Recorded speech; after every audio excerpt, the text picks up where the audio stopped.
밤에 형제들이 곧 바울과 실라를 베레아로 보내니 그들이 이르러 유대인의 회당에 들어가니라.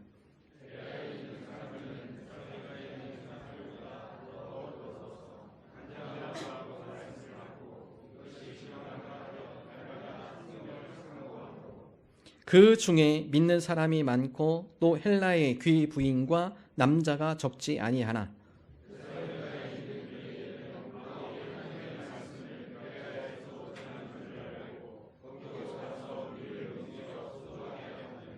형제들이 곧 바울을 내보내어 바다까지 가게 하되 실라와 디모데는 아직 거기 머물더라.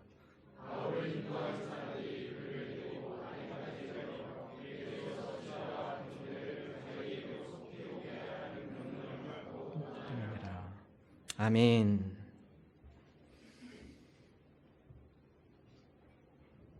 어제 저녁에 밤에 설교를 마치고 집에 들어가니까 난리가 났다고 그래요.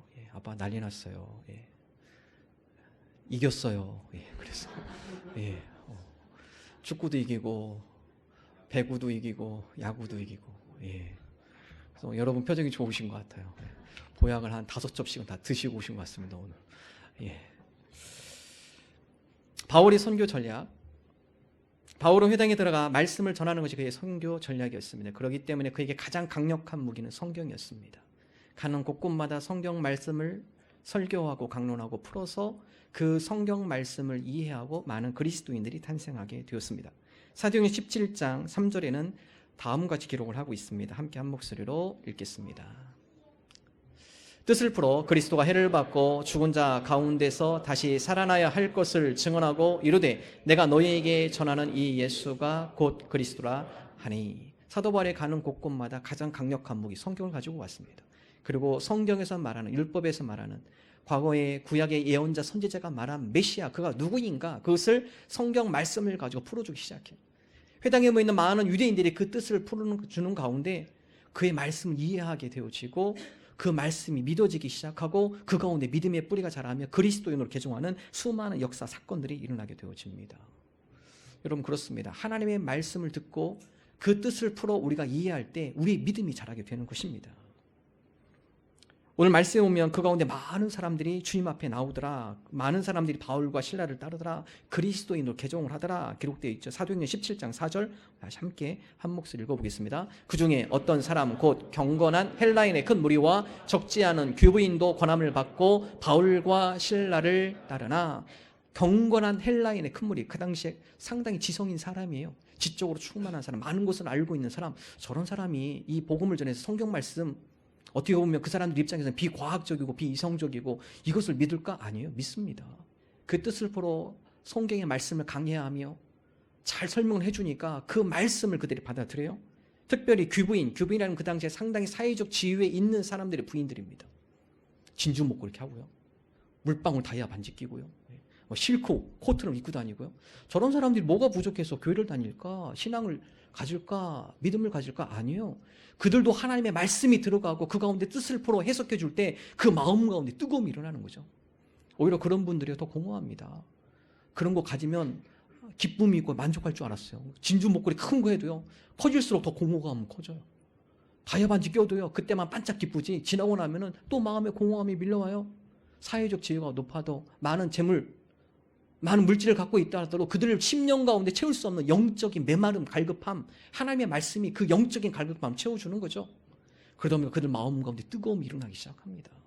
하나님의 말씀이 들어갈 때. 하나님의 말씀, 성경은 하나님의 감동으로 된 말씀이기 때문에 그래요. 그래서 제가 여러분 설교할 때 단순한 거예요. 하나님의 말씀, 그 말씀에 새겨져 있는 하나님의 감동, 그것을 풀어서 여러분에게 그냥 전달해 드리는 거예요. 그럴 때 하나님의 감동이 말씀을 통해 여러분 심령 가운데 감동이 밀려오는 거죠.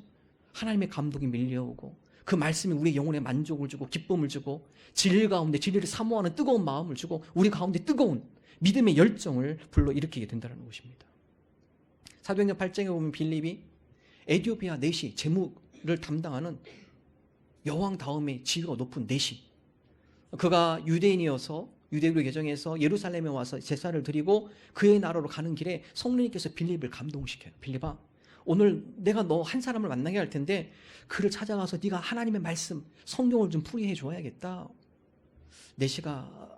빌립이 그 네시가 간 마차를 세우고 물어보죠. 지금 혹시 뭐 읽고 있습니까? 네시가 예, 내가 지금 이사야 말씀을 읽고 있는데 이 말씀이 무슨 뜻인지 모르겠습니다. 여기서 그라는 사람이 하나님의 어린 양이 그는 우리의 질고를 졌다는데 그가 도대체 누구입니까? 성경 이사야가 그가 누구인지 밝히지 않고 있습니다. 그에 대해서 내가 궁금해합니다. 빌립이 설명을 해주죠. 바로 이사야가 예언한 메시아, 바로 예언의 이사야 말씀을 통해 우리에게 말씀하고 있는 그 메시아, 그는 바로 예수 그리스도이십니다. 이사야 말씀을 쭉 풀어서 그에 대해서 설명을 해줍니다.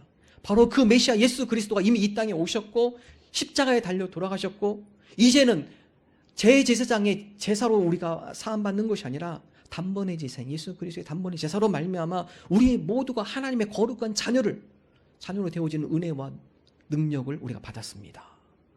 그 가운데 네시가 나에게도 그런 은혜가 있기를 원합니다. 나에게 세례를 주시겠습니까? 말씀을 풀어 설명할 때 그가 이해가 되어지고 믿음의 뿌리가 자라고 그리스도인으로 성장하는 것을 성경은 기록을 하고 있죠. 그래서 성경은 다음과 같이 기록합니다. 믿음, 그것은 어디서 시작이 되는가? 들음에서 시작이 된다. 듣는 것, 그리스도의 말씀을 듣는 것. 바로 거기에서 우리의 믿음이 자라나고 성장하고 열매가 맺히는 것을 성경은 우리에게 말씀하고 있습니다. 로마서 10장 17절 말씀 함께 한 목소리 읽습니다. 그러므로 믿음은 들음에서 나며 들음은 그리스도의 말씀으로 말미암았느니라. 믿음 어디서 난다고요? 들음이에요. 들음. 무엇을 들어야 합니까? 그리스도의 말씀이에요. 말씀을 들을 때 하나님의 말씀을 뜻을 풀어서 해석하며 그 말씀이 들리기 시작할 때 그때 우리의 믿음은 자라나게 되어 있습니다. 유대인들은 이걸 반대하는 거죠. 사도 바울과 실라가 하나님의 복음을 전하는 곳곳마다 따라다니는, 집요하게 따라다니는 유대인들이 있었어요. 그들이 한 최선의 방법은 복음을 막기 위해서 못 듣게 하는 거죠. 말씀을. 바울과 실라가 각 돌아다니면서 하나님의 말씀의 뜻을 풀어서 해석하는 것을 못하게 막는 역할, 유대인들이 집요하게 따라다니며 말씀을 막는 거죠. 말씀을 막을 때, 들리지 않게 할 때 그때 믿음이 자라지 않기 때문에 그렇습니다. 지난 주간 캘리포니아에 계신 목사님하고 통화했습니다. 전화했는데 목사님이 난리 났어요. 목사님 뭐 큰일 있어요? 캘리포니아에 뭐 산불 났습니까? 아니, 산불 난 게 아니라 지금 난리 났어요. 왜 그렇습니까? AB 2943 법안이 통과될 위기예요. 위기. 이거는요, 동성애 차별 금지법이 이미 통과됐고요. 동성애 차별 금지법으로 여러 가지 세부 발의안들이 올라오고 있어요. 계속 올라오고 있습니다. 그 중에 하나가 AB 2943 법안. 동성애에 대해서 언급하고 있는 모든 서적들은 출판 금지. 여러분 좀 더 좁혀 말하면요, 성경 출판 금지입니다. 앞으로 성경에 대해서 가르치지도 말고 동성애 관련돼서 비판적으로 말하는 그런 모든 서적들에 대해서는 이제 인쇄하는 것을 다 금지하겠습니다. 통과되면 금지입니다. 캘리포니아의 몇몇 교회들도요, 진보적인 교인들도 있죠. 뭐 동성애 가지고 그렇습니까? 근데 그분들도 땅을 치고 이렇게까지 올 줄은 몰랐습니다. 우리가 그 얘기는 더 이상 목회자도 더 이상 성경 가지고 얘기하면 안 된다. 성경 가지고 상담하지도 말고 설교하지도 말고 캘리포니아 내에서는 이 말씀을 더 이상 보지 못하도록, 출판하지 못하도록 하겠다. 여러분, 말씀이 들리지 않으면 믿음은 생기지 않습니다. 중동적 이슬람 국가 들어가면 심한 것 중에 하나가 성경 검열이에요. 검열. 왜 그렇죠? 성경이 들어가고 그 뜻이 해석이 되어지고 들리기 시작하면 그리스도인들이 생기기 때문에 그래요. 그리스도 공동체가 형성이 되기 때문에 그렇습니다. 철저하게 성경 검열하죠. 선교사님들의 선교제가 가장 먼저 하는 일은요, 성경 번역입니다. 왜냐하면 학교 짓고 병원 짓고, 물론 그것도 하죠. 그러나 학교 짓고 병원 짓는데 성경이 번역이 안 되거나 가르침이 없으면요, 처음에는 사람들이 반짝여서 교회에 모이기 시작해요. 그러나 시간이 가면 갈수록 공동체가 와해됩니다. 없어져요. 그러나 병원과 학교, 이거보다도 하나님의 말씀을 번역하고 그 말씀이 들리게 하고 그리스도인이 형성이 되고 그 가운데 학교와 선교, 센터, 병원, 그 가운데 건강한 교회 공동체가 그 지역 가운데 복음화가 이루어지게 되어진다는 것입니다. 여러분, 교회도 마찬가지예요. 말씀이 기반되지 않는 교회는 쉽게 무너질 수 있어요. 그러나 말씀이 들려지고 말씀 가운데 기반이 세워진 교회, 그 교회는 건강한 교회가 되어지는 것이고 지역 사회 가운데 믿음의 영향력을 끼치는 교회가 되어지는 것입니다. 오늘 저와 여러분이 그런 믿음의 사람들이 되기를 원합니다. 하나님의 말씀을 사랑하게 하시고 우리가 그 말씀이 들리게 하시고 말씀의 기반이 되어지는 하나님의 백성이 되게 하여 주옵소서. 우리가 이러한 믿음 나는 저와 여러분 되기를 주님의 이름으로 축원합니다. 오늘 특별히 사도행전 17장 우리가 읽은 본문의 말씀은 베레아 교인들에 대한 말씀이에요. 특별히 베레아 교인들, 그들은 데살로니가 또 혹은 다른 어떤 지역에 있는 교회보다도 믿음의 성장이 큰 사도 바울이 2차 선교 사역 가운데 가장 큰 열매가 맺은 지역, 그것이 바로 베레아의 지역입니다. 베레아 교인들, 그들은 왜 이렇게 믿음의 큰 성장이 있었고 믿음의 큰 열매와 뿌리가 자랄 수 있었던가? 오늘 세 가지 그들의 특성을 함께 나누고자 합니다. 첫 번째, 베레아 교인들, 오늘 말씀에 보면 그들이 믿음이 급속도로 성장할 수 있었던 것, 그들의 마음이 너그러웠기 때문에 그렇습니다. 한 가지 기록하고 있죠. 11절의 말씀 우리 함께 한 목소리 읽습니다. 베레아에 있는 사람들은 데살로니가에 있는 사람들보다 더 너그러워서 간절한 마음으로 말씀을 받고 이것이 그러한가 하여 날마다 성경을 상고하므로. 베레아 교인들, 첫 번째 데살로니가 있는 사람들보다도 더 너그럽다. 이런 너그럽다는 표현은 좀 더 쉽게 풀이하면 신사적이다. 상당히 신사적이다. 마음이 착한 마음을 갖고 있다. 선한 마음을 갖고 있다. 여러분 그리스도인들 대부분 보세요. 믿지 않는 분과 믿는 분들을 보면 느껴집니다. 아, 좀 선하다 되게. 기독교 공동 교회 다니는 사람들 보면 마음이 좀 착한 것 같다. 좀 선한 것 같다. 마음이 좀 열려 있는 것 같다. 상대방에 대해 상당히 호의적인 것 같다. 이런 느낌이 있죠. 하나님의 복음의 말씀은 첫 번째로 우리 마음밭이 중요합니다. 어떤 마음을 갖고 이 자리에 나오는가? 그거 상당히 중요해요. 호의적인 마음, 열려있는 마음. 그런 마음 가운데 하나님의 말씀이 심겨질 때 그때 믿음의 말씀의 씨앗이 내리고요. 잘 자라게 되어집니다. 여러분 특별히 베레아라는 지역, 데살로니가 비교해보면 베레아라는 지역은요. 농촌입니다. 촌이에요. 데살로니가 큰 도시입니다. 보통 도시 사람들이 강팍하죠. 마음이 차갑고요. 사람들한테 오픈하지 않고요. 근데 촌 사람들은 어떻죠? 열려 있어요. 그래서 이런 농촌 같은데 누구 한 가구 이사 오면요, 동네 사람들 다 알아요. 자기가 인사하지 않아도 이 사람 이름이 무엇인지 다 압니다. 다 압니다. 제가 시골에서 있었을 때, 전도사 시절에 있을 때, 도시는 인사를 그렇게 안 하는, 시골은요 가면 공통적이에요. 인사하는 방법이 있어요. 그분들 인사하면 지나가다가 길에서 만나면 우리 보통 안녕하세요 이렇게 지나가잖아요. 근데 그분들은 안녕하세요 이게 아니더라고요. 전도사님 어디 갔다 오셔요? 전도사님 어디 갔다 오셔요? 꼭 물어보세요. 어디 갔다 오셨나? 이걸 꼭 확인하시더라고요. 이게 인사예요. 어디 갔다 오세요? 아 잠깐 시내 갔다 왔어요.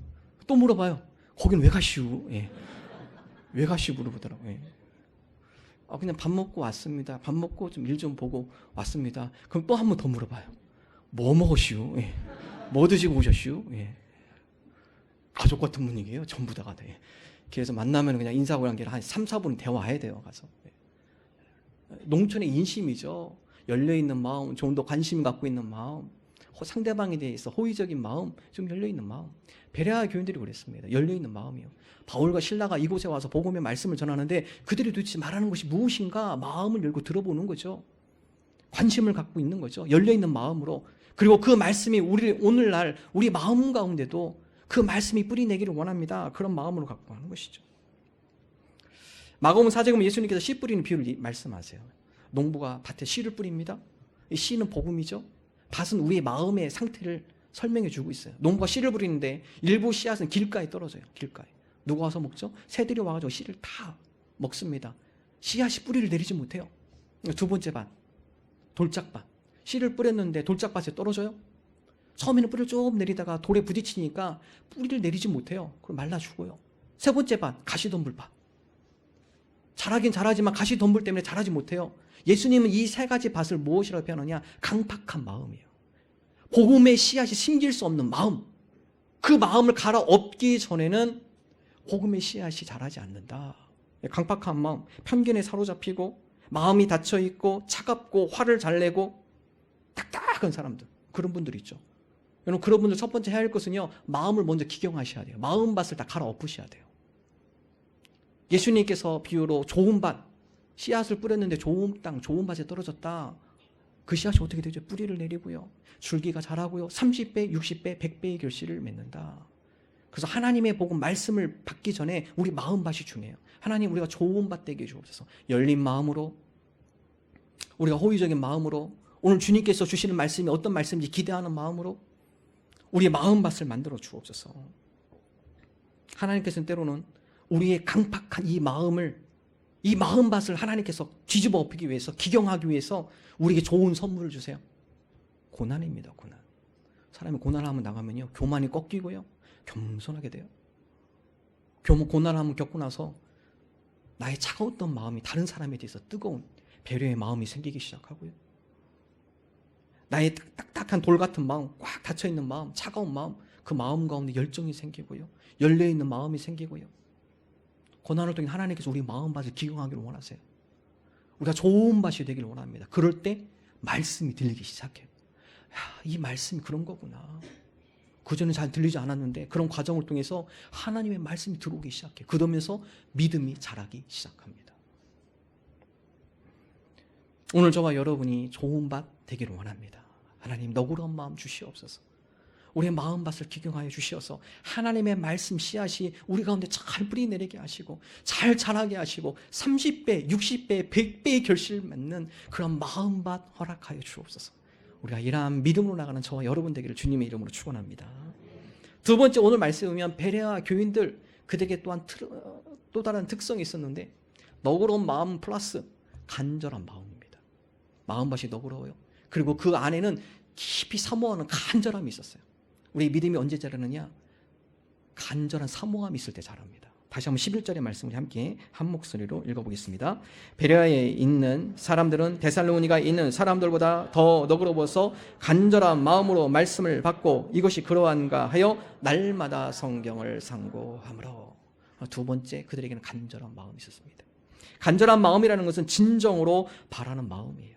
오늘 바울과 실라가 우리에게 선포한 이 말씀, 성경을 통해서 우리에게 알려준 그리스도의 비밀, 우리가 그 비밀을 간절히 알기를 원하고, 그리고 그 진리의 말씀이 우리 가운데 이루어지기를 원합니다. 간절한 마음으로 말씀을 듣는 거죠. 똑같이 예배의 자리에 있지만 틀려요. 간절한 마음을 가지고 이 자리에 오신 분과 그냥 습관적으로 오신 분하고 틀립니다.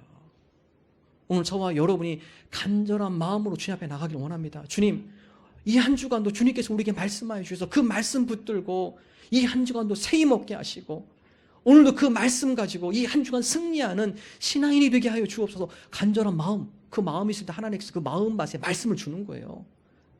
그가 필요한 말씀이 들리도록 하는 겁니다. 그 말씀을 붙들도록 하나님께서 그 마음 가운데 뜨거움을 주시는 거예요. 간절한 마음, 말씀에 대해서 더 깊이 알아가고 싶고, 말씀을 통해 하나님을 더 깊이 만나고 싶고, 말씀으로 삶을 조명하고 싶고, 그런 간절한 마음으로 사모하며 나갈 때 하나님께서 우리에게 은혜를 부어주십니다. 계란을 밖에서 깨면은 계란 후라이밖에 못 먹습니다. 그러나 계란이 안에서 깨지면요, 병아리가 됩니다. 안에서 깨지면요, 생명력이 되는 거예요. 간절한 마음이라는 것은 우리 안에 있는 뜨거운 열정이에요. 우리 안에 뜨거움, 그 뜨거움의 열정, 간절한 사모함, 여러분, 그것이 있을 때 사람이 변화되죠. 동기부여가 되어지는 것입니다. 13세, 13살 한 소녀가 있었습니다. 어머니가 가출했어요. 그 충격 때문에 아버지가 뇌경색으로 쓰러졌습니다. 집안이 힘들어서 밥도 제대로 못 먹었는데 이 아이가 더 굶게 생겼어요. 더 굶는 날이 많아져요. 초등학교 6학년이죠. 집에 먹을 게 있어야 뭐 요리를 하든지 하는데 먹을 것도 없고요. 배는 고파요. 그래서 이 아이가 선택한 방법은 동네 빵집에 가서 빵 훔치는 것이었습니다. 너무나 배고파서 빵집에 가가지고 몰래 빵 한 개씩 훔치고 그걸 먹고. 이 아이의 고백이 그렇습니다. 내가 그때 배고파서, 정말 배고파서 할 수 없이 빵집에 가서 빵을 훔쳤던 그 빵, 최고의 맛이었어요. 그 빵이 얼마나 맛있든지, 그렇죠, 배가 고픈 거 얼마나 먹고 싶겠어요, 이 아이가. 그렇게 해서 습관화가 됐습니다. 그게 남의 것을 훔치는 게 전혀 이상하지도 않고요. 그러던 어느 날 이 아이가 빵을 훔쳐서 아무도 없는 길거리, 사람들이 없는 골목에 들어가서 빵을 먹고 있는데요, 갑자기 목이 메기 시작해요. 눈물이 쏟아지기 시작해요. 그럼 그곳에서 막 통곡하기 시작합니다. 2-3시간을 엉 소리내서 골목에, 아무도 없는 골목에 들어가서 엉엉 울기 시작합니다. 왜 울었을까요?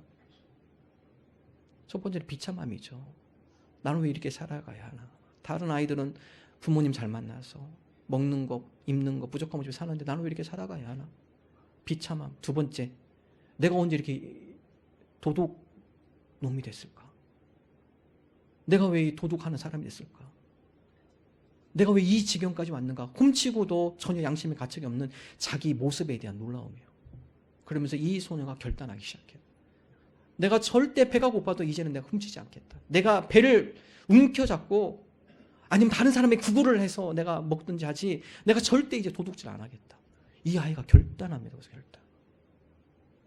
몇 년 후에 이 아이가 세계 여자 복싱 챔피언이 됩니다. 김주희 자매예요. 그때부터 복싱을 배우기 시작합니다.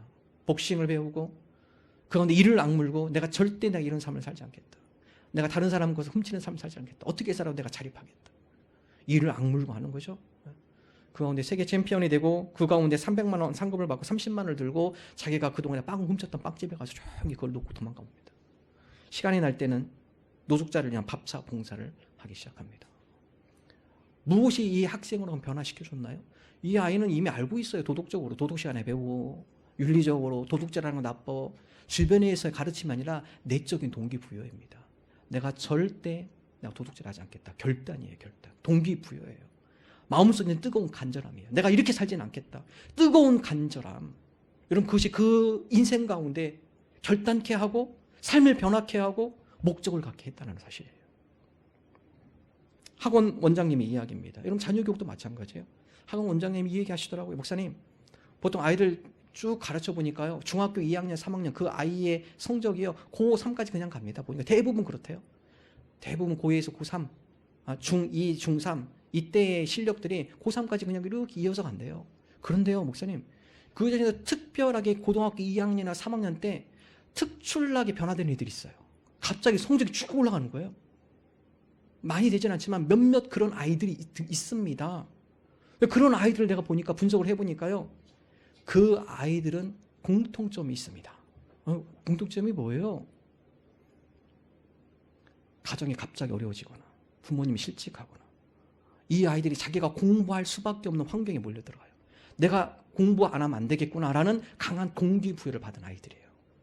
마음속에 공부에 대한 뜨거운 열망, 그 간절함이 있을 때 이 아이들이 공부하는 것들이 대단한 집중력이에요.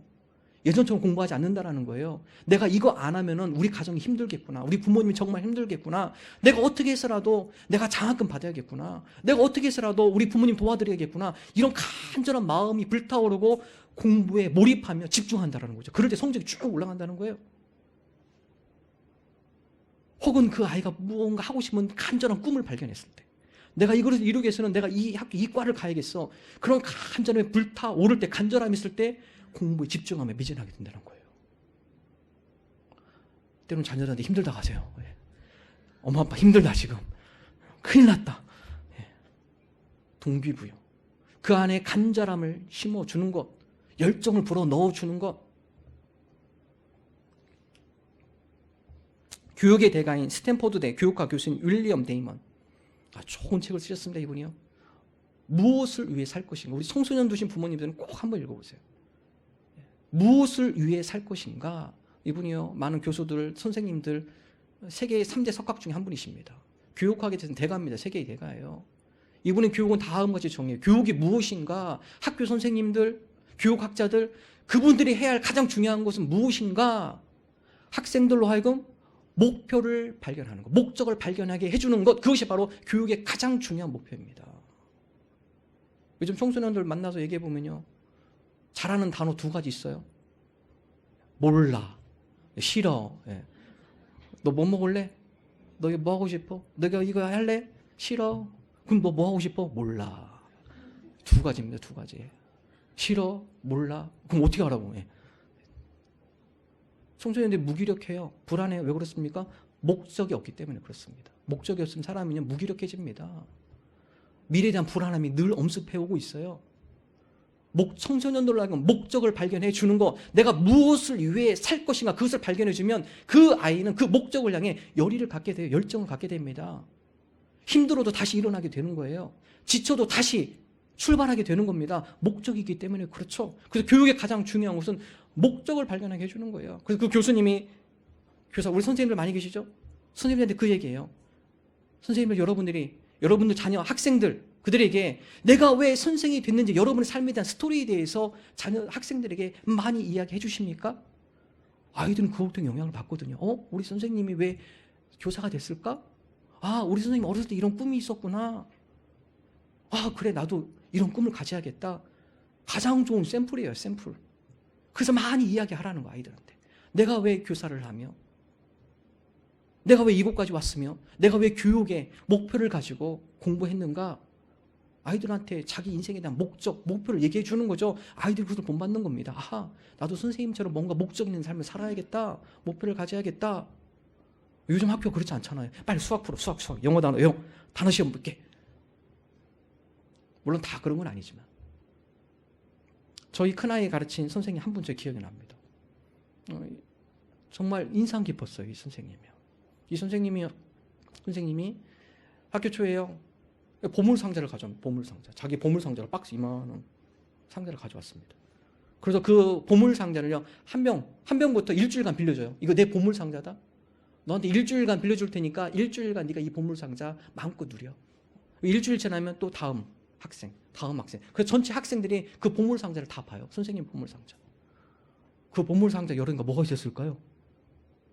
선생님의 일기입니다. 일기. 초등학교 때부터 써왔던 일기가 20권? 30권? 얼마나 오래된 그 공책. 옛날에 저희가 초등학교 썼던 그 일기장 다다다다닥 해가지고 그것도 테이프 붙여가지고 안 찢어지게. 너 가서 부모님하고 그 일기책 읽어봐. 선생님의 과거의 스토리야. 선생님이 왜 선생님이 교단에까지 오게 된 과정을 일기에 다 적혀 있어. 보니까요, 뭐 별 얘기 다 있더라고요. 뭐 반에서 공부하는데 또 시샘한 여자 있잖아요.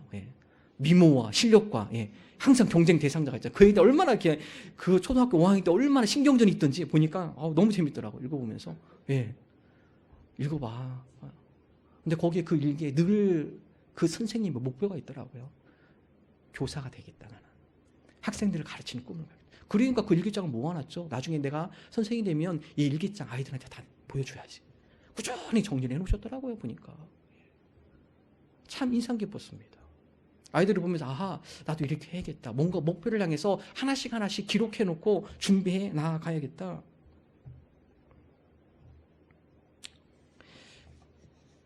탐스 슈즈 신발 있죠? 탐스.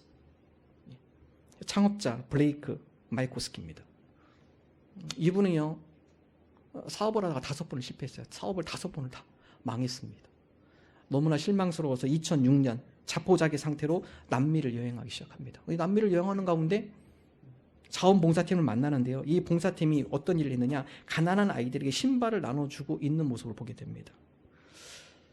그 어린이들은 맨발로 지내다가 흙 속의 기생충에 감염되어서 발이 기형이 되는 상피병에 시달리고 있는 아이들이었습니다. 그 모습을 보며 이 블레이크가 고민을 하기 시작해요. 상당히 의미 있다. 그런데 일회적이 아니라 어떻게 하면 그런 아이들에게 지속적으로 신발을 우리가 제공해 줄 수 있을까? 고민에 빠지기 시작해요. 어떻게 하면 내가 저 아이들을 좀 더 지속적으로 장기적으로 도와줄 수 있을까? 고민하기 시작합니다. 그런 가운데 그의 머릿속에 한 아이디어가 탁 떠올라요. One for one. 신발 하나 살면 하나를 어려운 이들을 위해서 우리가 보냅니다. One for one. 그래서 탐스 슈즈 거기는요, 절대 광고 안 해요. 그 광고비에 들어가는 모든 것들을 그 아이들 위해서 one for one 하는데 다 투자하고요. 또 재정을 투명하게 다 오픈하고요. 5년 만에요, 탐스 슈즈가 세계적인 글로벌 기업이 됐어요. 대박이 났죠. one for one. 신발 하나 사면 오늘 당신이 이 신발 하나로 인해서 남미에 있는 어린 아이들에게 신발 하나가 제공이 됩니다. 이제 이 사업이 확장이 됐어요. 그래서 이제 당신이 안경을 하나를 사면 여러 가지 빈민촌에서 시력 때문에 고생하는 그들을 위해서 치료하는 약을 제공합니다. 당신이 커피 하나를 사면 깨끗한 물이 없는 그곳 가운데 깨끗한 생수가 제공이 되어집니다. 당신이 가방 백 하나를 사게 된다면 난민촌에 있는 출산하는 그들을 위해서 아기 위한 세트, 기프트 세트가 하나씩 전달이 되어집니다. 블레이크가 청년들에게 당한같이 얘기합니다. 청년들에게 당부합니다. 제발 먹고 사는 일에 골몰하지 마시고 내 안에 숭고함을 개발하는 일에 매진하십시오. 다른 사람을 수단으로 이용하지 말고 상대방의 숭고함을 드러내는 일에 헌신하십시오. 이 교육학자 윌리엄 데이먼도 똑같은 얘기를 해요. 아이들로 하여금 어디에 목적을 둬야 하는가? 이타적인 사랑, 사회적 기여, 그곳에 아이들이 관심을 갖고 목적을 갖도록 여러분 교육하셔야 합니다. 그럴 때 그 아이 가운데 뜨거운 열정이 일어나고요.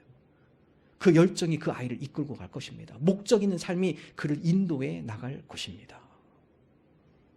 여러분, 사도 바울 목숨을 걸고 선교하죠. 왜 그렇습니까? 분명한 목표가 있기 때문에 그래요. 목적이 있기 때문에 그렇습니다. 사도행전 20장 24절 우리 함께 한 목소리로 읽어보겠습니다. 내가 달려갈 길과 주 예수께 받은 사명 곧 하나님의 은혜의 복음을 증언하는 일을 마치려 하면은 나의 생명조차 조금도 귀한 것으로 여기지 아니하노라. 생명조차 귀한 것으로 여기지 아니한데요. 왜 그렇습니까? 그에게는 분명한 목적이 있기 때문에 그래요. 자기가 부여받은 사명, 자기가 가야 할 방향, 목표점 분명한 겁니다. 그러니까 힘들고 어려워도 죽음의 위기를 당해도 인생이 포기하지 않잖아요. 다시 일어서잖아요. 인생 가운데 목표가 있을 때 우리 삶 가운데 간절함이 있습니다. 지금 우리가 그런 목표 있는 인생이 되게 해주옵소서. 웨스트민스터 신앙교리 문답 1번 제일 중요한 첫 번째 질문이에요. 한번 읽어볼까요? 함께 한 목소리. 사람의 제일 되는 목적이 무엇인가? 읽어보세요.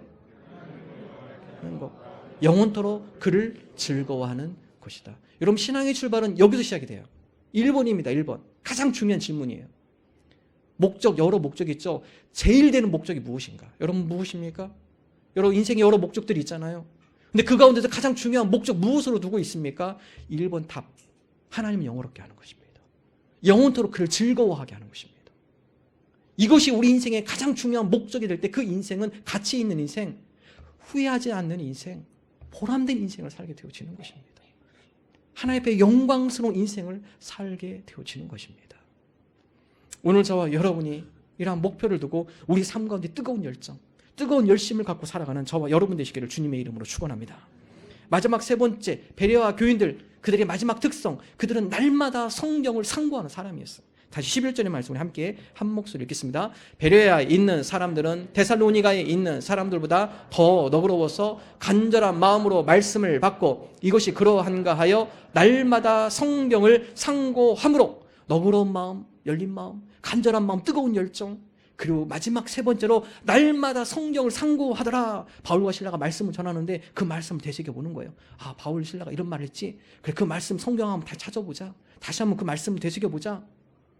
그래서 날마다 성경을 상고하다 부지런해야 돼요. 날마다 성경의 말씀을 묵상하는 거다. 묵상. 말씀을 되새겨보고 말씀이 주일만 딱 끝나는 것이 아니라 주일에 선포된 말씀 가운데 내 마음에 와닿는 말씀이 있을 거 아니에요. 그것을 일주일간 붙잡고 살아가는 거예요. 그래, 내가 오늘 이 말씀 붙들고 내가 이번 한 주간은 이 말씀 붙들고 내가 한번 살아가 봐야겠다. 딱 하나만 잡으세요. 여러분, 하나만. 52주 되면 52가지가 변할 수 있는 겁니다. 한 가지만 잡으세요. 내가 이번 한 주간은 내가 이 말씀 붙들고 한 주간 내가 묵상하며 살아가겠습니다. 묵상 얘기했죠. 메디테이션, 메디신 약에서 나왔습니다. 우리가 약을 먹으면요, 몇 시간 안에 그 약 성분이 몸으로 싹 다 흡수되는 거죠. 마치 묵상도 하나님의 말씀 하나 붙잡았어요. 그것이 내 마음에 심겨지기 시작하고 내 생각을 점령하기 시작하고 매일매일 그 말씀을 생각할 때마다 그 말씀이 나를 인도해 주는 것이에요. 그 말씀대로 내가 삶 가운데 적용하며 되새겨며 그 가운데 우리의 믿음을 점검하는 시간이 되는 것입니다. 여러분, 우리가 믿음의 성장 방법이 없어요. 우리 주변의 삶을 좀 정리하셔야 돼요. 말씀에 가까이 가도록, 말씀을 묵상하도록 좀 더 단순화시키셔야 합니다. 제자훈련 시키면 보통 6개월, 기름을 1년도 하기도 하는데요. 1년까지는 힘들고 보통 6개월 합니다. 제자훈련 받으신 분들은요, 처음에 할 때 아주 단단하게 각오하고 받도록 안내를 해요. 그래서 제자훈련 기간 동안에는 아프면 안 돼요. 아프셔도 안 돼요. 여러분, 그 과정이 너무 힘들기 때문에 그래요. 제자훈련 성경 공부 교재 예습해와야죠. 하루에 성경 5장 이상씩 읽어서 요약해야죠. 하루 30분 이상 기도하셔야 돼요. 다 체크합니다. 신앙도서 2-3권 읽고 독후감 쓰셔야 돼요. 말씀 암송해야 하고 한 구절씩 매주 암송해야 하고요. 모든 공적 예배에 참석해야 하고요. 설교 들으면 설교 요약 다른 사람에게 전달해 주고요. 전도하셔야 돼요. 얼마나 힘들어요. 제자훈련 하신 분들이 한 2-3일 처음에 열심히 가다가 2-3개월 지나면 내가 이거 왜 신청했지? 괜히 했네 내가 이거. 힘들어가지고 어려우니까요. 기본적으로 잠을 3-4시간 자야 돼요. 왜냐면 직장생활 하면서 다 하려면 이게 가능합니까? 직장도 바쁜데 잠자는 시간을 줄여서라도 과제를 해야 하고 숙제를 해야 하고 힘들어요. 너무 힘듭니다. 근데요, 수료식 6개월 마치고 수료식 하는 날 많은 분들이 감동받아요. 눈물을 많이 흘려요. 목사님 참 힘들었지만 제 평생 신앙생활 하는 가운데 이 6개월이 내 신앙의 가장 큰 성장이 이루어진 시기인 것 같습니다. 가장 신앙이 성장해요. 왜 그렇습니까? 다 정리했잖아요. 집중했잖아요. 말씀에 가까이 갔잖아요. 말씀을 늘 매일 삶 가운데 적용하기 시작했잖아요. 그 가운데 믿음의 뿌리가 쑥 내리기 시작해요. 나중에 1년, 2년 지나고 나서 종종 그런 얘기해요. 목사님, 그때가 그리워요. 다시 하시죠. 아니, 생각해 볼게요. 예. 생각해 볼게요. 자, 제자훈련, 이 사역훈련도 있으니까 다시 한번 오시죠. 예. 그런 얘기 하세요. 그때가 그립습니다. 힘들고 어려웠지만 그때만큼 신앙에 가장 크게 성장한 적이 없었던 것 같아요. 날마다 성경을 상고하는 사람. 여러분, 그렇습니다. 우리 믿음의 뿌리가 자라고 열매 30배, 60, 100배 열심히 맺는 거 다른 방법 없어요. 정리하셔야 돼요. 하나님 앞에 가까이 나가도록 주변을 좀 정리하시고 매일의 삶 가운데 하나님의 말씀이 들려지도록 말씀이 묵상되어지고 그것이 우리 삶 가운데 적용이 되어지도록 몸부림치셔야 합니다. 그 가운데 믿음의 성장과 열매가 맺혀집니다. 오늘 저와 여러분이 그러한 믿음의 삶을 살아가는 주님의 백성 되기를 주님의 이름으로 축원합니다.